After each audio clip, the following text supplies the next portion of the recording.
Gala muna tayo mga idol. Ako lang nga po pala isa dito nagbiyahe mga idol. Tapas Turuhas kasi bibili na naman po tayo ng ating kuno. Walang tigil na ginastuhan na ito mga idol. Daw ay tigit untat nga ginastuhan na yung aton. Ubos na sulod sa aton nga bulsa. Dumaan nga po pala ako dito sa may Kapitol dito mga idol na bago. Sa taot lang nga po pala yan kay Gobo Otto Castro. Swabe na ang imo nga pinatindog diri nga Kapitolyo mga idol. Sobrang laki po talaga. Fast forward tayo mga idol. Dumating na nga po pala ako dito sa Capiz Farm Implement Supply. Dito lang yan sa may Lawaan. Punta lang kayo dito mga idol kung gusto nyo bumili dito ng mga accessories. Madami po dito mga idol. Treasure, kuliglig at saka mga kuno, mga motor na mga motor pump. Marami ka pagpipilian po dito. Kaya ano pang hinihintay nyo dyan mga idol. Baka gusto nyo bumili dyan ng inyong mga motor sa Uyapad. Kadto lang kamo dire kay medyo mura man ang ilang mga baligya po dire. Ang aking binili nga po pala dyan na kuno mga idol ay 6x8. Yung nakita nyo kanina ay 4x8 lang pala yun. Kaya dito pa yung 6x8 dito sa kanilang budiga. Kampiyon din man talaga mga idol yung bago. Meron naman akong kuno doon mga idol. Yung nakita yung sa video ko yung nakaraang buwan. Kaso pigado. Nagpagkar-pagkar sa susunod mga idol. Shout out lang nga po pala yan sa binilihan ko ng aking kuno. Ha, sabi mo okay pa yung kuno mo, hindi na pala. Kaya nagbayad naman tayo po dito mga idol. Bale yung bili ko po dito mga idol sa bago kong kuno ay nasa 70k. Kakabili lang po natin ng ating motor. Ngayon kuno na naman. O plus di bulsa ni idol nyo. At maraming salamat nga po pala sa walang sawang pagsuporta nyo mga idol. Basta dyan lang kayong nagkasuporta. Palaging paldo po yan.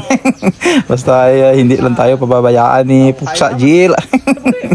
Umbay lang yung in-endorse sa sugal dyan para damo pa yung imo nga blessing nga maabot. Paraging paldo yan mga idol sa aking link. Pati mga idol pag may extra ka mga idol, tirahan na. Kung may kat-extra, pabay lang dyan. Baka dyan masira ang buhay mo. Lahat naman ang binibigay ko sa inyo mga idol ay nandyan lang dyan galing sa aking panalo. At fast forward nga po pala tayo mga idol. Nagbiyaya ko ng 2 oras na naman po uwi. At nandito na nga po pala ako mga idol sa aking pinagawa ng kuno. Ito nga po pala yung kuno ko na dati na daan.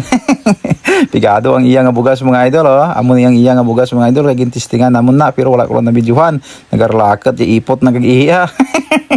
Amo na ang iya nga agi mga idol. Bisan ano katimplas ang ako nga operator. May dipilin siya. Kuno ang iya nga molino sa sulod. Kaya hambal ko takan ako narik balik-balik. Kanimo di island at bago na. Gawat nakaaka tayo kikadamo nga daan man ako nga obra adlaw-adlaw dugangan pa kadang kuno nga daan nga. Sobra ko na ini kasi mana binalik-balik din. Nilat sinimana binula na.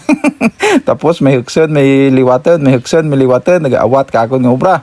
Maayo pang ita ka to mga idol ko. Inisilang ko lang tani isang bago kay wala na damo nga obra. At nagpasalamat nga po pala ako dito sa lahat ng mga tumulong po dito sa aking kuno na i-transfer po namin dito sa aking jeep. Yung kanina mga idol ay binaba po namin yung daan tapos pinalitan na namin ng bago.